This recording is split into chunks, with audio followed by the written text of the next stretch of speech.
Et non, contrairement à ce qu'il y a en miniature, pas de cosplay pour cette vidéo de Spider-Man 3, du Venom de Spider-Man 3. Je rappelle que vous avez la vidéo sans spoiler de Marvel Spider-Man 2, où là je suis totalement déguisé, tout bonnement parce que je mets 10 minutes à entrer dans le costume, que je manque un petit peu de temps, et que dans tous les cas on va parler sérieux ici, et que j'ai pas envie de me décrédibiliser, puisque nous allons parler de Marvel Spider-Man 2, et on va parler en mode full spoiler. Je vais vous balancer dans la tronche tout ce qui m'a hypé, tous mes avis. J'ai mis un petit moment avant de savoir comment j'allais construire la vidéo parce que c'est tellement le bordel dans ma tête que je sais d'avance que cette vidéo sera frustrante pour moi. Je sais déjà d'avance que je ne vais pas arriver à ressortir de ma tête tout ce que j'ai pu vivre. Je vais certainement oublier des petits passages, des personnages, des choses qui se sont passées, qui m'ont foutu le sourire, tu vois, les frissons en tant que passionné, en tant que fan. Mais c'est pas grave, je vais essayer de faire au mieux. Et n'hésitez pas vous aussi à faire au mieux en commentaire pour qu'on partage notre avis. Je rappelle aussi que vous avez les rediffs qui sont présentes sur Twitch via une playlist qui s'appelle Marvel's Spider-Man 2, comme c'est étonnant. On va donc déconstruire cette vidéo en termes de personnages. Je pense que c'est la meilleure des choses à faire pour une histoire de 16 heures. Et nous allons commencer du moins important entre guillemets au plus important, parce que même dans les moins importants il y a des surprises, comme par exemple Norman Osborn. Norman Osborn, et évidemment spoiler, donc quittez cette vidéo si jamais. Norman Osborn, ils ont réussi, et moi je trouve que c'est quand même assez miraculeux, ils ont réussi à nous montrer empathique envers Norman Osborn. Ils ont réussi à nous attacher au personnage. Ce personnage, Norman Osborn, m'a fait de la peine dans ce jeu. Vraiment, l'amour qu'il montre envers son fils Harry, l'inquiétude qu'il montre est assez prenante, touchante, triste, tu vois. Tu vois un père finalement qui, même si à côté tu sais que c'est un gros connard, etc., tu sais que il aime son fils. Il te le montre à plusieurs reprises. Et c'est vrai que c'était une petite surprise dans ce jeu. Je m'attendais pas forcément à ce qu'on nous montre un Norman aussi aimant envers Harry. Et il y a une chose qui m'a dérangé un petit peu juste, enfin dérangé, surpris, dérangé, voilà. C'est en fait, Norman avait le symbiote du coup. Parce que donc au tout début du jeu, avant que Harry, il me semble, rentre dans la cuve, ou c'est après, je sais plus, il y a un flashback et on voit Norman qui prend l'épaule d'Harry comme ça. Il y a le symbiote qui passe à travers la manche de Norman et qui va directement sur le corps d'Harry. Et donc tu te dis, Norman avait le symbiote, tu vois. Alors probablement qu'il l'a mis avant et tout, mais pourquoi déjà, pourquoi est-ce qu'il avait le symbiote? Pourquoi est-ce qu'il n'a pas gardé juste dans une cuve ou quelque part? Comment est-ce que Norman ne s'est pas retrouvé à être infecté non plus? Et voilà quoi, ça m'a assez surpris. Je me suis dit, ouais, pour la mise en scène, je comprends, mais à côté de ça, c'est l'explication, etc. Tu vois. Et oui, si vous voulez mon avis, je pense que Norman sera dans Marvel Spider-Man 3. Je le pense parce que même si à côté on te sert une espèce de maladie, enfin voilà, Harry est dans le coma à la fin de Marvel Spider-Man 2. Et à côté, tu sais que le Dr Connors, il a mis au point un remède qui pourrait être, c'est vrai, ce fameux remède, quelque chose qui pourrait le transformer en bouffon vert. Pour ma part, je pense que ça serait un peu répétitif parce que Harry, c'est Venom, donc entre guillemets le méchant de Marvel Spider-Man 2, même si bon, je peux pas dire que c'est le méchant principal parce qu'il y a tellement de choses qui se passent, mais ça ferait un peu redite par rapport à ça, donc moi je pense qu'en fait, Norman, il va prendre grave le seum contre Spider-Man, et ça va être lui, le bouffon vert, tu vois. Et en plus de ça, c'est vrai que ce qui est teasé en post-crédit de Marvel Spider-Man 2, c'est le Docteur Octopus qui dit oui, eh bien, c'est le dernier chapitre, tu vois. Et tu sens que c'est un petit mot de la part des développeurs pour nous dire, bon, les gars, il y aura Marvel Spider-Man 3, et après, c'est fini. Alors évidemment, derrière, t'as du Wolverine, t'as du Silk aussi, comme ça a été teasé dans l'autre scène post-crédit. Je pense que Silk va être peut-être un tout petit peu jouable dans Marvel Spider-Man 3, et qu'ensuite on aura un jeu solo là-dessus. Donc c'est pas du tout la fin du Spider-Verse en jeu vidéo par Insomniac. Mais par contre, c'est bel et bien, je pense, le dernier jeu Marvel Spider-Man 3 qu'il y aura tel qu'on le connaît. Et donc, si dans Marvel Spider-Man 3, le dernier jeu, on te met pas le bouffon vert méchant iconique de Spider-Man, en vrai j'ai un petit peu du mal à y croire. Tu vois, je suis quasiment sûr qu'il y sera, ça a été teasé maintes et maintes fois, là ça a encore teasé un petit peu, donc je pense que Norman sera le méchant. Alors après il y a toute cette question de, oui mais le bouffon vert c'est le méchant de Peter, et Peter prend sa retraite. Moi je pense que même si Peter prend sa retraite, il va y avoir un truc scénaristique pour te dire que eh bien, Peter va sortir de sa retraite pour affronter peut-être le bouffon vert Watt, je sais pas, ça peut être la mort de MJ, peut-être qu'ils vont adapter ça, et au lieu que ce soit Gwen qui meurt, ça va être MJ, avec qui, voilà, ça y est, il essaie d'instaurer une nouvelle vie, etc. Donc une chose comme ça peut le remettre dans son costume. Donc voilà, pour Norman, c'est un petit peu ce que je voulais dire, et passons du coup à Harry. Harry, moi, c'est un gros coup de cœur, il m'a fait énormément de peine aussi. Tu sentais quand même que, même si par instant l'intrigue te met des doutes sur qui va être Venom, c'est vrai qu'il y a certains moments où tu as vraiment l'impression que ça va être Kraven. On en avait parlé sur la chaîne de cette théorie, je vous avais dit que j'y croyais pas trop, etc. Et quand bien même, il y a un moment, j'en ai douté. Tout le moment, notamment où Kraven est dans la cage, enfin proche de la cage du lézard, je crois, où il transforme volontairement le docteur Connors, on en reparlera un petit peu après. Ce moment-là, j'ai un peu retourné ma veste en me disant, peut-être que ça peut être Kraven, tu vois. Bref, on parlera de Kraven après. Pour le moment, Harry, oui, fonctionne parce que tu as tout le développement qui est fait pour t'attacher à lui. En fait, tu sens dès le départ qu'il va tourner en mode méchant parce que de la même manière que Peter, on passe la première moitié du jeu à t'attacher à lui, à te montrer que c'est quelqu'un de généreux, de sympathique, qui aime la vie, qui veut bien faire. Donc forcément, si derrière on te met un Harry qui se transforme en monstre qui bouffe des têtes, on en parlera aussi après de ça, forcément que tu vas avoir un impact beaucoup plus important que si Harry était très peu présent ou que si Harry était un petit peu osef. C'est d'ailleurs aussi pour ça que dans ma critique sans spoiler, que je vous invite à aller voir si vous voulez mon avis plus global sur le jeu, ce que j'en ai pensé qui est très complémentaire à celle-ci, je vous avais dit justement que le début du jeu mettait un petit peu de longueur et que même si au départ, en commençant le jeu, je trouvais une certaine frustration, je me suis dit en finissant le jeu que c'était tant mieux parce qu'au moins on avait un bon développement au départ et surtout on avait un rythme qui, voilà, une fois que c'était commencé, eh bien ne s'arrêtait jamais, c'était de surprise en surprise. On a aussi un Harry qui est un peu tourné en mode The Amazing Spider-Man 2, donc ça fait plutôt plaisir, cette fameuse maladie, il essaie de guérir, il prend si on veut d'une certaine manière le seum de ne pas pouvoir se faire soigner par Spider-Man. Donc il y a des lignes un petit peu qui reviennent sans non plus que ce soit répétitif, donc j'ai trouvé ça super intéressant. Et un autre personnage que j'ai trouvé intéressant à ma grande surprise, c'est Mary Jane, MJ, qui... alors ouais, pour moi c'était vraiment une véritable surprise que MJ soit jouable, parce que en fait la première critique qu'on faisait au premier jeu, c'était les phases de gameplay d'MJ, tu vois. Donc le plus gros risque à prendre du côté d'Insomniac, c'était de remettre des phases de gameplay jouables pour MJ. Et en vrai, elle passe crème. Tu vois qu'ils ont écouté les critiques, les scènes sont beaucoup plus courtes, sont beaucoup plus impactantes, attractives, parce que souvent quand elle se bat, t'as toujours un Spider-Man en fond, etc. Je pense notamment pour moi, je vais vous dire la scène la plus marquante du jeu, il y en a énormément, mais moi celle qui m'a le plus marqué, c'est celle où on est, je crois, dans le Queens, où MJ est poursuivi par le Peter symbiotique qui a pété un câble, tu vois. C'était incroyable. Le Peter Parker qui a pété un câble, qui parle un peu en mode symbiotique, qui est violent, qui fait peur, tu vois, presque. Je pense que les enfants vont avoir peur de cette scène. C'était incroyable. C'était vraiment incroyable et pour moi, c'était une des meilleures séquences du jeu, clairement. Et c'est aussi pour ça que les phases d'MJ sont assez percutantes, surtout là. C'est que tu sais que derrière, t'as Peter et tu sais que tu te diriges vers une séquence qui va être incroyable justement. Alors, elle est un peu abusée, MJ, par contre, je trouve. Il y a quelques facilités, notamment, on te dit en un dialogue que voilà, maintenant elle sait se battre parce qu'elle s'est fait entraîner par Silver Sam notamment. Bon, en vrai, je veux bien qu'elle se fasse entraîner, mais elle arrive quand même à rivaliser avec des chasseurs de Kraven qui sont limite nés dans le combat, et elle arrive à rivaliser avec des symbiotes. Alors c'est toujours par surprise et tout, donc c'est un petit peu justifié. C'est pour ça que je suis pas très chiant non plus, et c'est pour ça que même là, ça fonctionne. Mais c'est vrai qu'il y a ce truc de se dire, bon, t'arrives quand même à contrer. Il y a des phases un petit peu de cinématique où tu la vois contrer par instant une chasseuse en particulier de Kraven. Tu te dis, ah ouais, quand même, MJ, elle s'est bien entraînée, quoi. Et j'ai adoré aussi toute la dernière phase du jeu, où MJ, finalement, se retrouve face à des symbiotes, et t'as vraiment cette impression que MJ, ils l'ont tourné en mode The Last of Us, en mode Elite The Last of Us, quoi, tu vois. Parce que toute la dernière phase du jeu est très tournée zombie, si on veut, est très tournée The Last of Us au final, que ce soit par ses décors, par son scénario. Et c'est vrai que par contre, ce qui est intéressant, c'est que quand elle fait face aux symbiotes dans les phases de gameplay, tu ressens beaucoup plus le danger du symbiote, tu vois. Tout est plus dangereux quand tu joues MJ, parce qu'elle n'a pas de pouvoir, parce qu'il faut être pas malin, mais il faut se la jouer discret. Faut vraiment faire attention.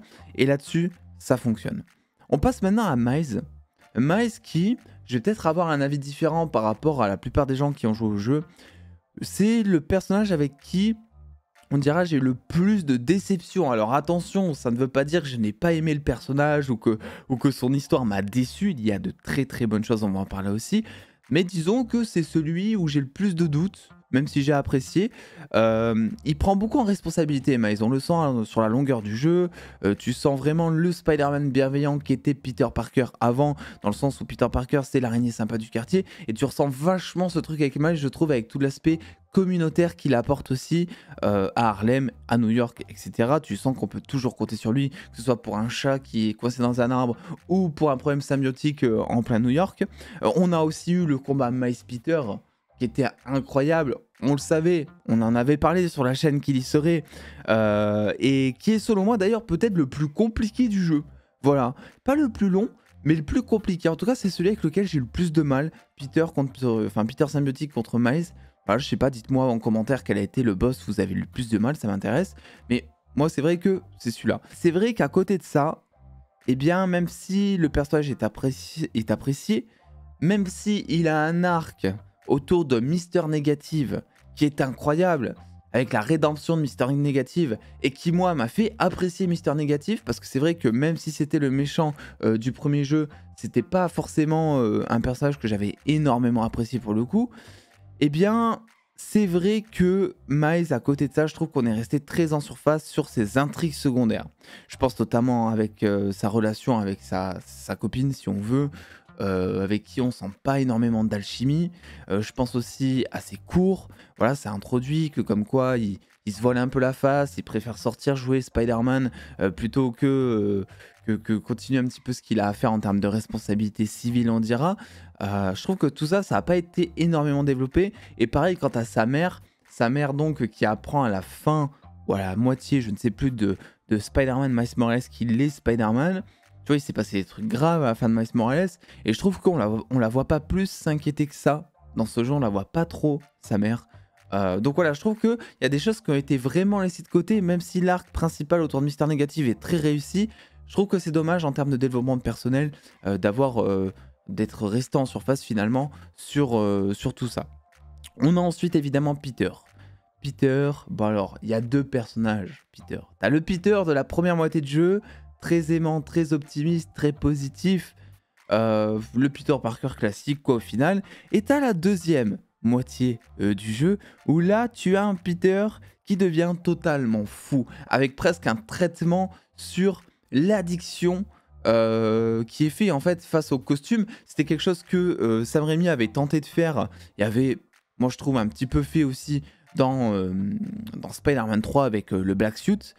Mais là je trouve que c'est encore présent. On sent vachement ce truc de Peter qui pète un câble et qui pense que si jamais il enlève ce costume qui le rend plus puissant, il sera beaucoup moins utile en fait, et qu'il en a besoin pour être Spider-Man. C'est quelque chose qui revient souvent. Donc j'ai adoré forcément tout le développement psychologique, dramaturgique, horrifique qu'il y a à côté de ça. C'est très réussi.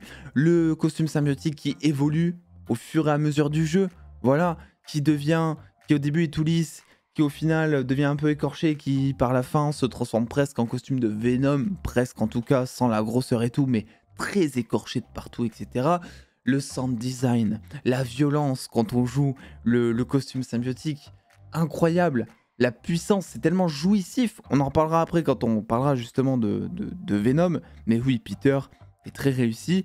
Et on sent clairement que c'est un jeu Peter Parker. Clairement, de toute façon, tu étais obligé, même si tu as les deux Spider-Man, Miles est plus là pour épauler, on dira. Il sert énormément à l'intrigue, à protéger MJ, etc. Mais à côté de ça, Peter, forcément, t'avais beaucoup à dire sur le personnage, vu qu'il y a le symbiote dans l'histoire. C'était sûr et certain que c'était le personnage principal de ce jeu. On a ensuite Kraven. Et là, ça va être très très compliqué les gars, de passer après ça. Et vous le savez, de base, je suis très hypé, très hypé c'est un grand mot, mais je suis peut-être trop naïf aussi, mais j'ai de l'espoir envers le film Kraven. J'adore Aaron Taylor Johnson, les trailers m'ont plutôt convaincu pour le coup, et je trouvais que le personnage avait un petit charisme, tu vois, parce que je trouve que l'acteur a du charisme en fait. Mais alors là, Kraven dans ce jeu, ça va être impossible de l'égaler. Clairement, on est sur un Kraven, comme j'ai dit en partie sans spoiler, qui est juste, en fait, qui est incroyable. Il a une prestance, un charisme qui est phénoménal. Et pourtant, tout ça sans développer son lore à côté.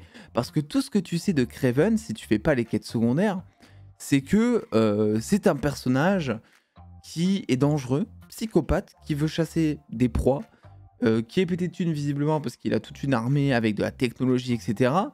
Mais à côté de ça, eh bien ça fonctionne. Je veux dire, la scène de Times Square à la fin, où il arrive torse nu et qui voit Venom et qui sourit, il est trop content. C'est ça qui est fou. Il voit Venom, 3m10, 3 mètres de large, un cube monstrueux sur pattes avec une langue de 4 mètres, qui bouffe tout le monde. Il voit ce personnage-là. Il se dit, ok, enfin une proie qui est plus forte que moi et donc une proie à ma hauteur. Il est content. Il sourit. Il se fait bouffer la tête au final. Incroyable ça aussi, à Times Square. Mais c'est là où tu sens que le personnage est timbré et il est vraiment juste. Il est vraiment comics accurate dans sa psychologie. Oui, Kraven est très réussi. Il y en a beaucoup qui parlent de Venom, de Spidey symbiotique, etc. Mais Kraven, on n'en parle pas assez. Il est juste incroyable, moi je trouve. Il a même pas besoin de devenir Venom. Et heureusement qu'il n'est pas devenu Venom au final. On a ensuite Venom, évidemment. Il est juste parfait. En 2 secondes, il a effacé les arnaques de Venom de Sony en live action, évidemment, pour Venom 1 et Venom 2. Et au début, je me suis demandé s'il allait être violent, tu vois. Je me suis demandé s'il allait bouffer des gens, voilà. Et au final, après, je commence à me dire, au final, on s'en fout. Même s'il bouffe personne, il est bestial. Et ça, c'est un truc qu'il faudrait dire à Sony. Et c'est là où je dis souvent, et que vous comprenez pas en commentaire, que on veut de la violence dans les projets Marvel. La violence, c'est pas forcément que du sang. Le Venom, là, dans 99% des scènes, il est pas violent. Enfin, il est violent, mais il est pas sanglant. Il est juste bestial. C'est Venom. Il avait presque même pas besoin de bouffer la tête de Kraven, mais ça aurait été incroyable, quoi, tu vois. Alors, il lui a bouffé la tête pour notre plus grand plaisir. On est grave content, on va pas se le cacher. Mais quand bien même, ça reste un Venom bestial qui est très réussi. On est sur un gameplay qui est en mode Hulk, puisque oui, Venom est jouable. Et c'est ça que je m'étais fait spoiler si jamais vous vous posez la question. Voilà, j'avais beau masquer tous les tweets, etc., tous les mots masqués. J'ai bloqué une trentaine de mots pour être sûr d'avoir un filtre anti-spoil. Ben, quelqu'un est venu sous un de mes tweets totalement random et sans mettre aucun mot pour passer les filtres anti-spoil. Il a juste posté la vidéo leak de Venom jouable. J'ai pas tout vu, j'ai vu vraiment 1 ou 2 secondes, mais forcément tu vois Venom en jouable, voilà, tu sais que Venom est jouable, j'étais assez dégoûté parce que c'était une de mes grandes questions que je me faisais pour le jeu. Donc si ce connard passe par là, bon, potentiellement pas parce qu'il est bloqué maintenant, mais merci à toi, ça fait grave plaisir. Mais on n'est quand même pas resté au bout de nos surprises, hein, parce qu'il y a d'autres choses qui arrivent sur Venom.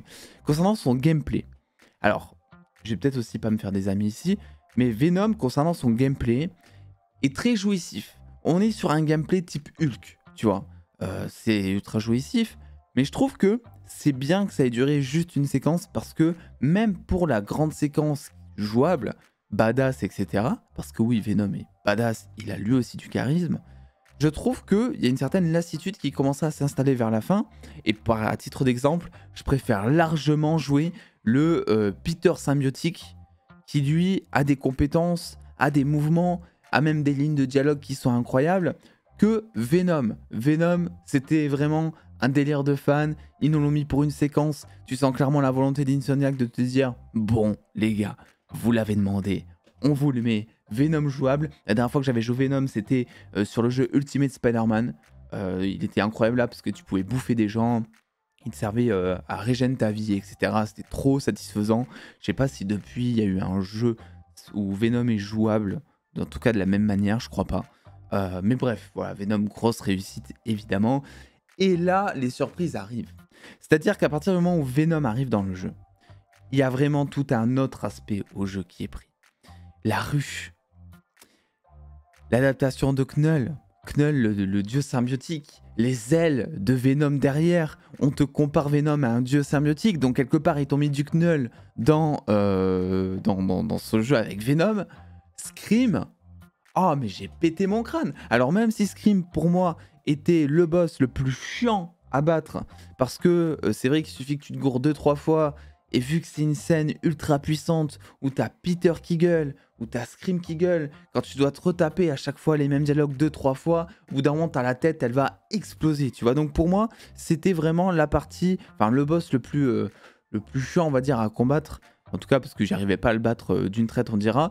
Mais ils ont mis Scream et c'était un putain de plaisir. Désolé du langage, mais c'est tellement, ça fait tellement partie du lore de Venom, si tu veux. Ils sont pas allés chercher Carnage, mais si on va reparler. Ils sont pas allés chercher d'autres personnages plus iconiques. Ils sont vraiment allés taper dans la ruche, dans Scream. Tu vois, le truc du comics et pas le truc le plus mainstream, parce que je pense que ceux qui ne connaissent pas peut-être Venom, son histoire, son univers surtout, ils vont se dire que la fin du jeu est totalement partie en couille. Et en vrai, je vais pas vous le cacher, la fin du jeu est totalement partie en couille, mais elle reste totalement logique avec l'histoire. Là où peut-être ceux qui ne connaissent pas du tout, ils vont se dire, oula, c'est pas du tout ma cam. Et c'est vrai qu'on est vraiment par contre dans un truc très The Last of Us, etc. Avec les nids symbiotiques, enfin je veux dire, les symbiotes avec le logo symbiotique là, en mode enfant de Knull là sur le visage. Incroyable, Scream incroyable. J'ai pété mon crâne quand j'ai vu ça, c'était trop bien. Et évidemment, petit spoil sur une quête secondaire, sait-on jamais, donc si vous n'avez pas fait la quête La Flamme, eh bien avancez de 2-3 minutes dans la vidéo. Donc on te tease quand même que Carnage arrive, qui va arriver en DLC, enfin je pense, hein, parce que clairement on reste sur notre fin.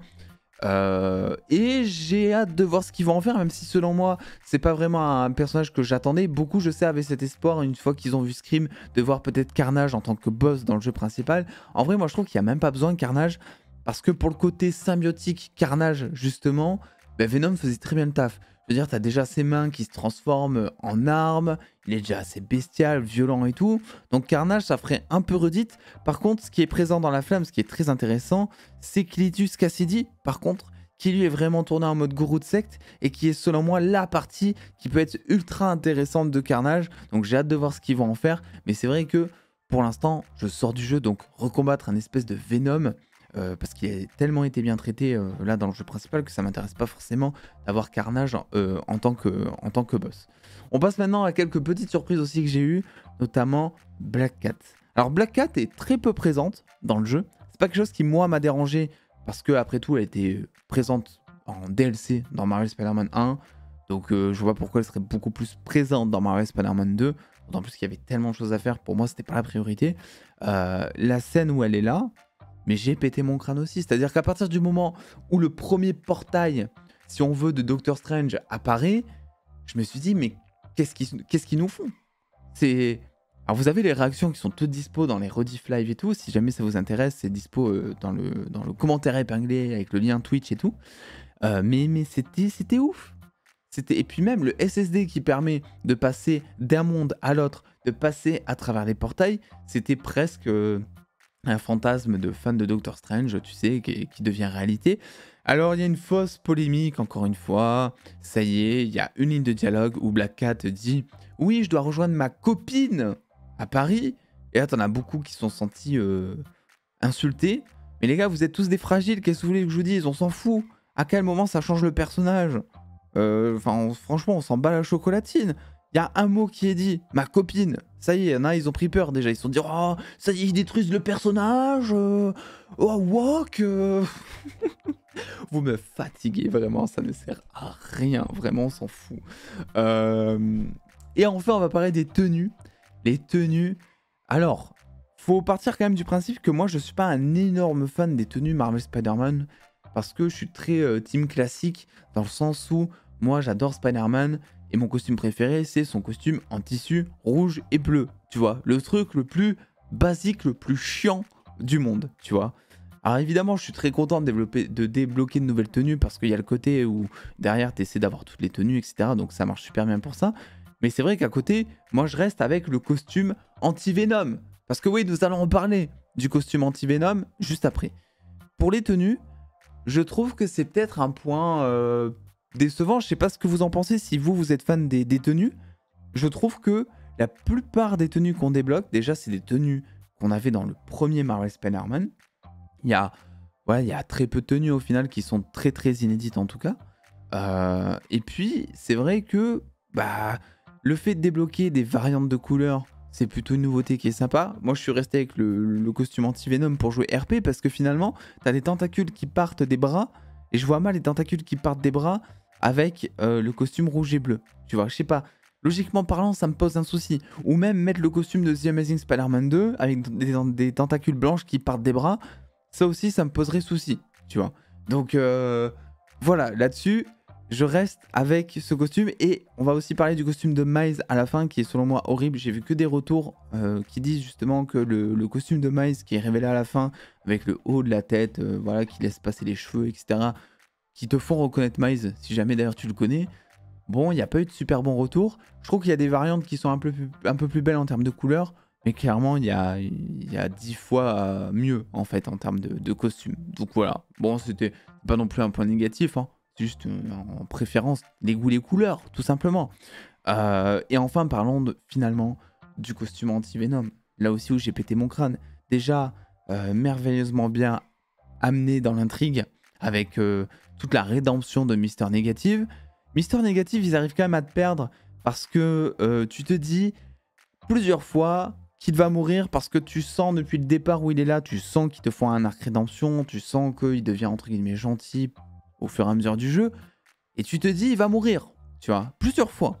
Et au final, non, il ne meurt pas, il perd ses pouvoirs, et tu sens que c'est un gars bien derrière, sa relation avec Miles est très réussie, et pas facile non plus, parce qu'on est quand même dans ce truc de te dire, Miles, il pardonne toujours pas à Mister Négative, qui est le fait qu'il ait quand même tué son père, etc.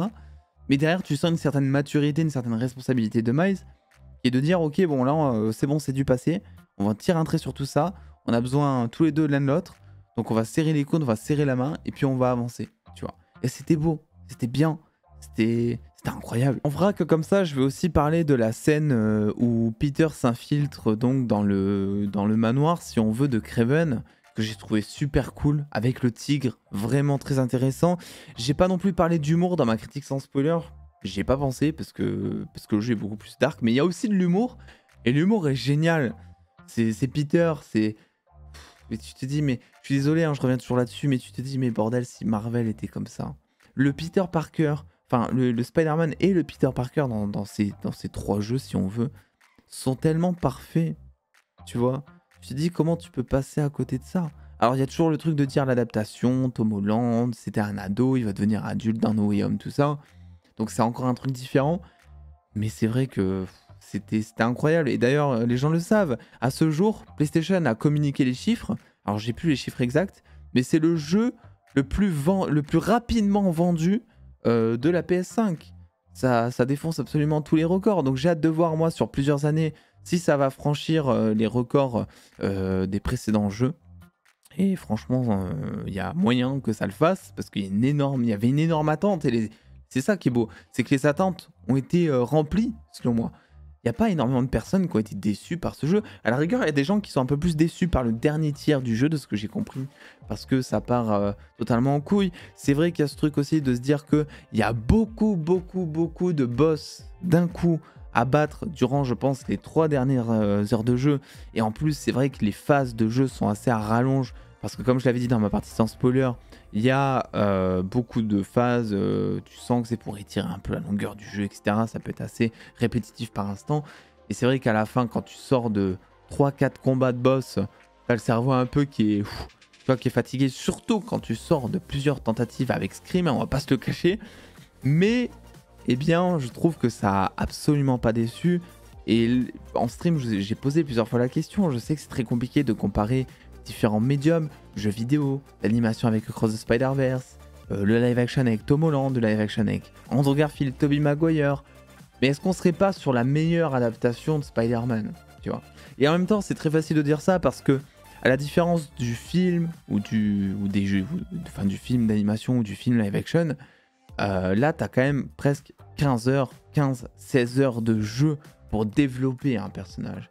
Sans compter tous les jeux. Au total, juste avec le mode histoire, on est sur près de 30-35 heures de jeu, je pense, de développement personnel pour un personnage. Donc, c'est beaucoup plus facile de nous faire apprécier un personnage en jeu vidéo que de nous le faire apprécier en un film de même 2 heures, quoi, tu vois, c'est totalement normal.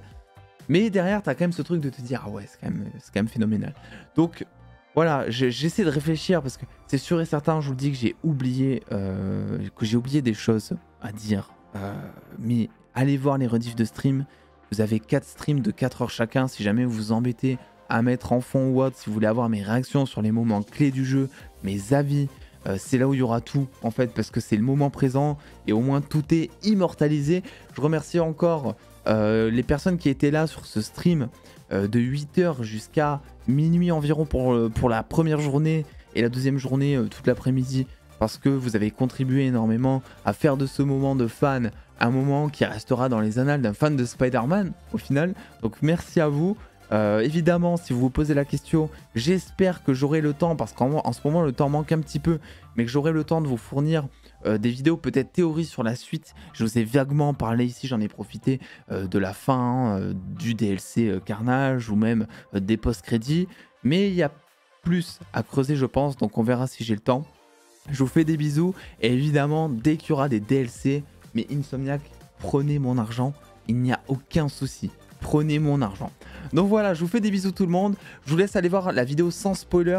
Même si vous dites que c'est pas forcément utile, je vous assure que je donne des infos qui sont complémentaires sur mon avis concernant le jeu par rapport à cette vidéo ici. Merci à vous d'être toujours aussi de plus en plus nombreux. Ça fait grave plaisir. On est aux 91 000 abonnés. Ça y est, on arrive à la phase finale. Et puis je vous fais des bisous. Très bonne journée et à très vite.